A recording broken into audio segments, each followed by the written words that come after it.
But I think I was kind of like you, where I didn't really get into books, at least until writing, until right before college.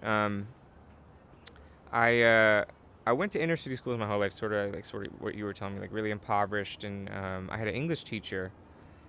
I don't know why she gave me this book, but she saw me. She's like, "You're gonna like this book," and it was called "Man Child in the Promised Land" by Claude Brown. It's basically an autobiography, like a thinly fictionalized autobiography of like a crack dealer, like a drug dealer, in Harlem. And I was like, "Why did you give me this book?" Because it didn't. This isn't my life, and I fell in love with it. And it was like the first book I truly fell in love with, which I still think, looking back when I read it again, I'm like, this book is intense. I think it's like most people get a little bit easier introduction, maybe some Steinbeck or something like that. I was like, this is a lot, but I loved it. This is middle school or high This school? was this was high school. This was high school, and it was the first book that I had. I did like perfunctory reading and stuff before that, but it was the first book I really fell in love with, and which, again, I couldn't have picked that in a million years if someone told you this is going to be the first book as a autobiography of a Harlem drug dealer. But no, it spoke to me, man, and that sort of sat with me, and I started really getting into like Michael Crichton. I think after that, that just was like that genre, that like paranormal suspense and thriller. And I never really thought about writing. And then I had an idea that sort of popped in my head, and I was a car salesman, like for like a part-time job, when they didn't let us have internet. It was like they didn't want us to be on the internet, and so most people just kind of sit at their computers. And I had a word processor, and I was like, I have this idea. I had all this time because I wasn't selling. Like, I was not an aggressive car salesman. And so I started knocking out around this idea, and I wrote a book in, I think, about a year. Maybe a bit less than that. But it was my first book. It's called The Ancillaries Mark. And I got a tattoo right here of the symbol from the book and on the cover. And that was my first foray into like writing. And ever since, I just couldn't stop. I don't know if it was the age, if it was just because I was 18 or 19, or it's just that way with every first novel, that when we write our first novel, it's like, but I thought I was going to be like the next, big author. And I remember it was really funny. It was such a reality check because I was like, yeah, I'm going to get New York Times best. It's like, this is great. I can't wait. You have the dream. And I remember I got the first royalty check from the publishing company, which was like a very small, very boutique publishing company, which was great, gracious enough to pick me up. It was like, I was like doing signings. I was doing all this hustling. I think that the royalty check was like 60 copies I sold total, which is great. I'm not knocking it, but it was just really funny. It was such a reality check where I was like, oh, this needs to be about the writing. This isn't about that. But it was a good reality check to have early. I tend to work best at night, and I know some writers work best in the morning. So this is completely on spec. There's really no foundation for this. But I think the idea of the yin and the yang energies, where the yang energy is bright, assertive, hence with the sun, and then with the yin energy is more just sort of receptive and sort of more of the womb idea. And I think for me, creativity tends to come from a lot of the yin energy, where it's like we're receiving the world, we're receptive to these ideas and our experiences, and then this womb that we all have, it's sort of, these things come in, and the yin energy sort of recalibrates them and makes new things, and sort of lets them mature, and at nighttime I feel like the yin energy is higher, just because of, at exactly sun and moon, it's more of the moon energy. And so for me, I'm able to like become a channel more instead of just like asserting what I want and my desire for a story. A lot of times I can sit down and open up to, you know, the writer inside or to the ideas, in order to like just serve them in a better capacity and with that yin energy, and basically becoming a vessel for those ideas. So again, that could be completely unfounded, but I think that's my explanation for why I might work better at night. Yeah. Yeah, I remember there was a Kerouac quote that I came across recently, and he said, I'm going to paraphrase a little bit, but basically, to be a writer, you have to be submissive to everything. And the idea of like really being aware and not just sort of asserting, you know, your own self or sense of ego or desire, but like really have to be submissive and sensitive and receptive to everything going on.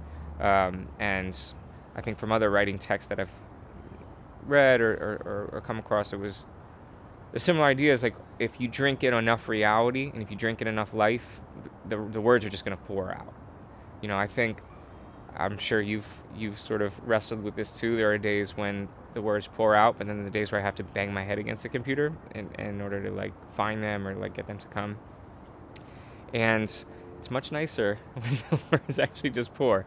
So I think I'm trying to be more receptive to reality, you know, just everyday life around me. But I would say this one probably 3.5 years. Yeah. I think the ideas, and again, who knows when it comes to what's going on back there, could be working on your whole life. When we have just no idea. Carl Jung, who we've obviously I might bring up a lot in this interview. He talks about the threshold of consciousness, and there's a whole world going on, you know, beneath the threshold of consciousness, and maybe many worlds, who knows. But these ideas and these stories, you know, live down there and gestate down there, and for them to rise above consciousness into the you know, the threshold of awareness takes a lot of energy, it takes a lot of time. Sometimes they never do, and so it could be, you know, ideas that have been knocking around since, you know, decades at this point, and just really slowly building. I don't think, you know, we really have a good handle on it. I know I don't, but at least consciously, I've been working on it for about 3.5 years, where the idea for this story and for these worlds first came into play. Yeah, so I'm working on the sequel right now. I think I'm planning for it to be a trilogy with like an asterisk in the way that Douglas Adams did a asterisk on his Hitchhiker's trilogy. I don't know if you've read any of that, but he had the Hitchhiker's Guide to the Galaxy trilogy, but it ended up being 5 or 6 books, and so he kept calling it like the inaptly named Hitchhiker's trilogy and stuff like that. So I have like the idea for a trilogy. You actually might be one of the first people to hear the names.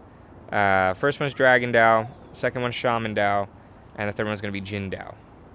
And each is going to focus on sort of the philosophy and theology of like one part of the world.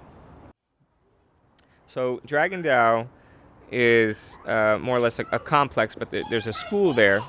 Weirdly enough, it's apropos to where we're at now. And this school is a school for martial arts. And I wanted to have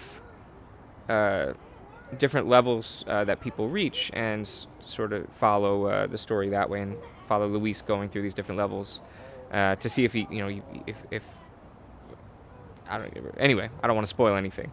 But so I wanted to have a way to denote these different levels and different reaches. And I know belts, you know, tend to be one, patches, and I have a affinity for crystals and gemstones. I've for most of my life, I've really enjoyed them and collected them, and I know there's a history with crystals, and believe or not, you know, it's out there. I have no definitive answer on the subject, but there's a lot of ideas that crystals and the vibrations have different energetic effects on the body, and almost metaphysical properties. And so I was like, okay, well, if we have crystals that maybe in our world have these effects, in the connected world, they might have a more drastic effect, and a less, you know, pared down, less truncated sort of ability. And so I wanted to have 7 different gemstones. In DragonDao, there's the medallion gemstones and spell stones.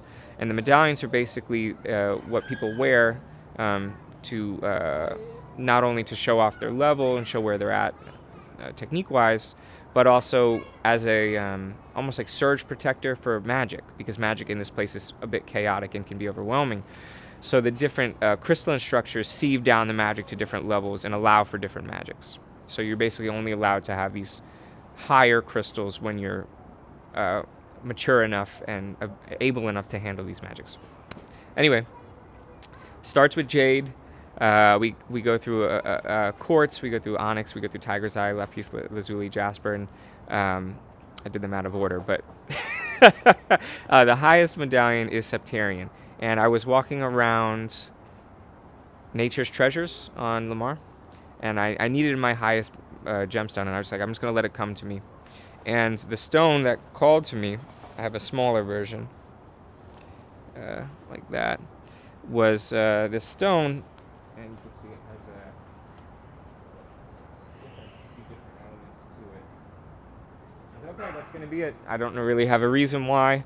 And I picked that little stone, I walked outside and I did some research, and it's called septarian, which actually is sept as for 7, and it's the 7th medallion, which was a really interesting coincidence that was the one that just randomly called to me.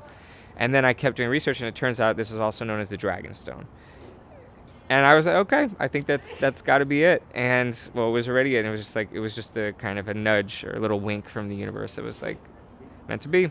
And I'd already had the name for DragonDao before that and was already working on it. So it was really cool. And so I found this was my present to myself for finishing the novel. And this is a 20-pound geode septarian, which I think looks just like a dragon egg. And so this was, that's how I got it. We were talking about with the yin energy. I felt that a lot of times that I was serving something and channeling something. And I know a lot of the best artists, out there people who I aspire to be like, talk about that, where it's, they're just, sort of finding the story and maybe not so much consciously creating it, but just, getting in line with it, which another coincidence is a lot of the tenets of Taoism, which was a big influence in the book, is more or less flowing with life and flowing with, going with the flow. That's where that, kind of comes from. Yeah, I did Taekwondo when I was younger too, and I reached 2nd degree black belt, and I wanted to keep going, but there's also age requirements. I was pretty young, and so it was I needed to wait 5 or 6 years before I could reach the next belt, so I sort of stopped and gave up on it. So I've always had sort of affinity for martial arts, not in the sense of just as an exercise, but the philosophy of martial arts, the discipline behind martial arts, the being in tune with your body, and sort of the relationship between the will and the physical vessel, and how they interplay and what's capable. So that's always sort of interested me. The most recent one was Muay Thai, which I did during the pandemic, and it was very intense. And I got some hands-on training, so at least a lot of the physical mechanics for his boxing, even though it's a little different. Muay Thai is not very much like traditional boxing, but he's I guess it's traditional Thai boxing, traditional Western boxing, I would say. Again, I'm not an expert, which, he tends to be more of a street fighter, so he's pulling from a lot of just, maybe not even disciplines, he's just kind of following his intuition with fighting. But he does watch boxing, and he likes a boxer from Mexico who I created, but he tends to be one of the guides for Luis on the way. So I tried to get some. I actually went into the Muay Thai studio with the express intention to, hey, to the coaches there, I really want to learn, the fundamentals and the mechanics, so I can really express them in a true way to the reader. And I ended up doing it for about 9 months. Really loved it in a lot of ways. Got a little bit too hurt for my own comfort, just as a saxophone player, and otherwise I think I'd still be doing it. And yeah, I learned a lot, and hopefully a lot of the martial arts ring true. Theta waves. Just binaural beats? More just like a droning theta wave that I found on YouTube, which tended to be for this book, but as a light spoiler, um, the second book is called Shaman Down. There's a shamanic element to it. And so what I listen to for the second book, which I'm writing and just shy of 200 pages of, is I listen to shamanic drums, just deep chanting rhythm. And I think the sort of light, airy drone really affected the tone with a lot of this Eastern philosophy in here as well. And in the sequel, that sort of like deeper, intense, hypnotic beat is definitely affecting the tone for that one as well. You speak to it's funny, like while I was writing this, what I noticed is, and I'd be curious to see what you have to say with the crime fiction, and thrillers, is that I actually do have a lot of trouble reading fantasy when I'm writing fantasy, because these big epic worlds that people build are so detailed and the voices tend to be so powerful. I have to be careful to not let it bleed into my writing and my world. Because wait, is that my world or is that Brandon Sanderson's world? And so I have to be a little careful. So I tend to read a lot of short fiction and a lot of literary fiction and a lot of nonfiction while I'm writing fiction. Do you feel that, I feel like this is with music too, that almost everything's been said or done to an extent that whether you do allow, things that you've read lead into your own writing, it's inevitable eventually that like someone's, that's done before. For sure.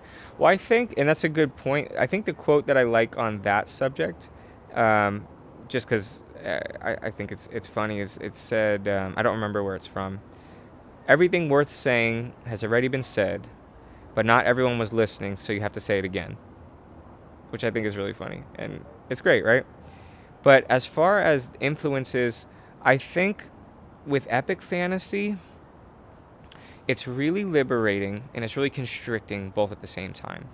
When you start an epic fantasy novel, it's liberating in the sense that you get to create your world. You get to create any rules you want. You get to create, sky's the limit, right? But once you establish a rule or a parameter or a barrier, in order for the reader to stay in your world and not break that fourth wall, you need to keep to that rule. And you need to keep to your own, whatever you're designing and whatever the reader's expecting, you have to sort of really stick to that, or else the illusion and the experience is going to be broken. Maybe not for some readers, but I know for me that's a lot of times with fantasy. So it's really an interesting balance, because at one end you get to create anything you want, and you get to be the divine hand in this sense. But I think for me, I try to be really careful with these other influences, because I want to make sure I adhere to my own rules in order to give the reader the truest experience. Because it's like, I want whatever I say, the if-X, or, the if-then sort of mathematics. It's like, okay, I want this to be as true as possible in this equation, where it's like, if this is true, if this is the, I'm blanking here. It's like, if this is where we start, by these parameters, where would we actually go? And what would actually be the domino effect? And for me, there's a lot of like, sort of knowing, like, I guess for an example with DragonDao, if I introduce they do, instead of, because I was very heavily inspired by Harry Potter, as many of us fantasists were, because it's the queen.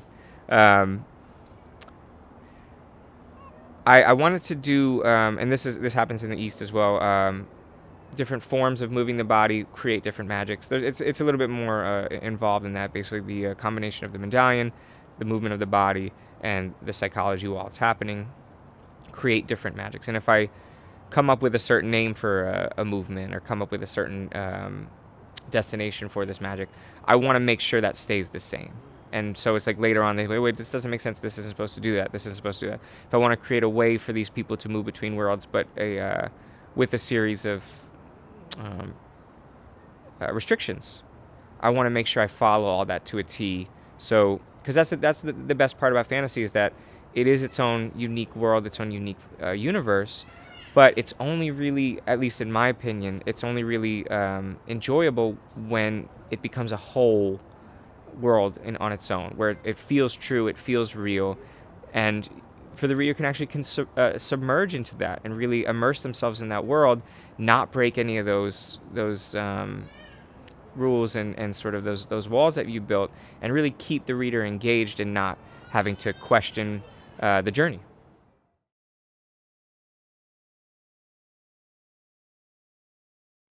Yes, for sure. Hot chocolate.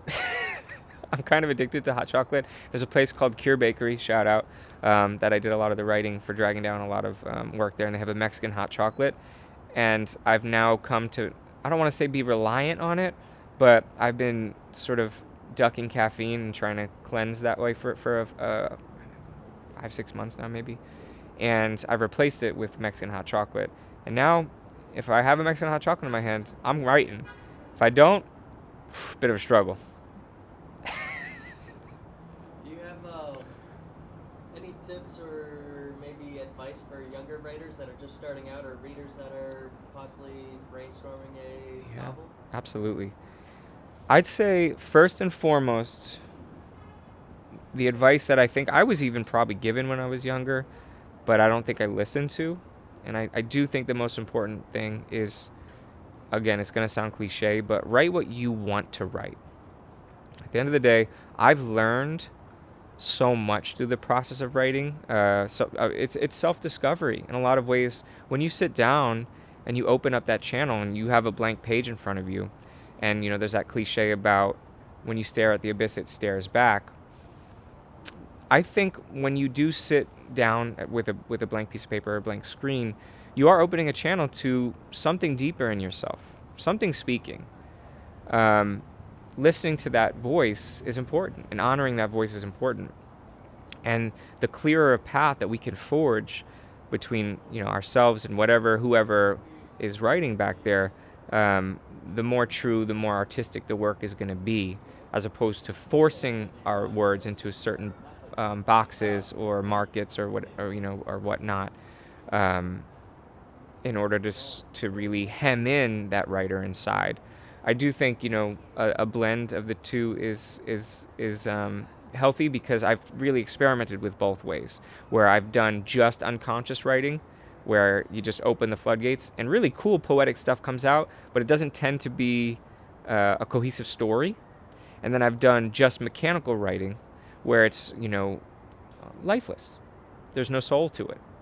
So I think that bridging that gap and really honoring, hey, what do I want to write? What am I trying to say? And this is nearly impossible. I deal with it every time I open up the page, taking away all these external pressures of, it needs to sell, it needs to fit this market, it needs to fit this age, it needs to fit this tone, it needs to fit just all these constrictions.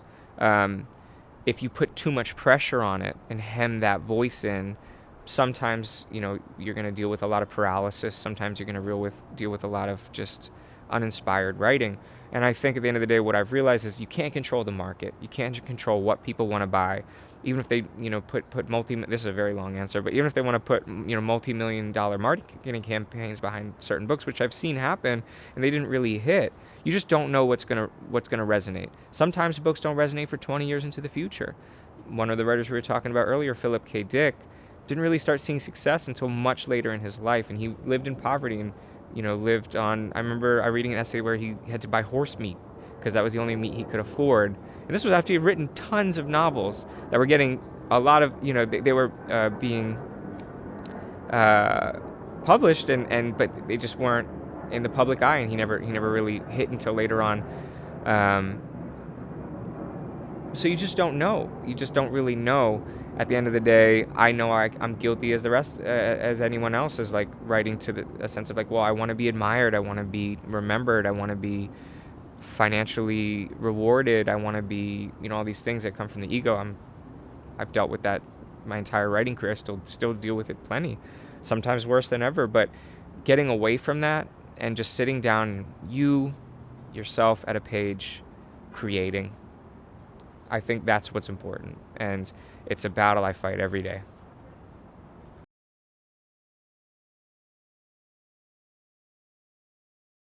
I think there's the correlation between taking a something limited and trying to reach the infinite. And with words and with writing, you have 26 letters. 26 letters in order to mold and to play with and to create, all these stories and these quests and worlds. And then with music, where you have your, Western chromatic scale, you have your 12 notes, and blending them and finding, it's an endeavor of exploration at the end of the day. You have your safe patterns that you know how to use. I have my words, my characters, my arcs that are safe, that I've done, that I know how to do somewhat. I have with music, I have when I'm sitting in and improving, I have certain licks, I have certain feels, I have certain notes and tones that I know are my safe places, that I know, if you hit pentatonic, you live in pentatonic, it's going to sound great. If you talk about, birth, death, redemption, sort of thing psychically, it's gonna hit. If you talk about, someone who is an outcast and finding their way, through themselves back into, finding the validation they need from the outside world, finding that from themselves. That I don't want to say that's safe, but it's like it's gonna be great. If I, am playing a blues scale, and I'm really hitting that, that tonic and that third, and I'm just going, I don't know. It's just like, just certain things are gonna sound great. And then there's this sense of, okay, if I want to be a little bit more playful, a little bit more exploratory, both mediums offer that. And with writing, there's a lot of, dangerous corridors that you can go down, and with music as well, where it's like I haven't done this before, where you really have to just break out of that sense of I know what there is to know, and sort of become almost childlike again, in the sense of like I don't really know, and opening up to different influences, different teachings, different anything like that. And I know I deal with that, and I struggle with that in both mediums. That's something. It's my Leo moon. It's that sense of regality and arrogance. But breaking out of that and really understanding that there's so much to learn from everyone, and from all the styles, and even from playing music and from writing, both nearly 20 years at this point. Writing less so, but music probably around 20 years. I'm just at the beginning. And I remember I heard it put that on the spiritual path, there's no momentum. You're always at the beginning. And I think you could very easily cut in writing or music for spiritual, where it's on the writer's path. You are always at the beginning. There's no momentum. You're always figuring it out. You're always pushing. You're always exploring, finding different modes of creation.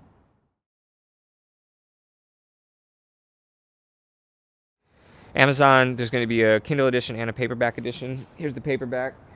I designed the font and the cover work, and my friend Sue, she did the painting for the cover. Sue Pfluger Art on Instagram. She's incredible, and she did this wonderful painting for me. And I think it's a handsome looking book. I actually did the formatting and layout myself as well. Somewhat easy to read, I think. Good font, good text size, maybe. So that's one way. If you wanted to get a personal copy, a physical copy, there are personally signed copies at Cure Bakery, which is going to be off 183 and right after McNeil. They have a few signed copies there if you want to pick one of those up. They have just a QR code there to scan. And then here at Casa de Luz, where we're recording this, they have some copies as well, physical copies, and that's it for now, but hopefully other places soon.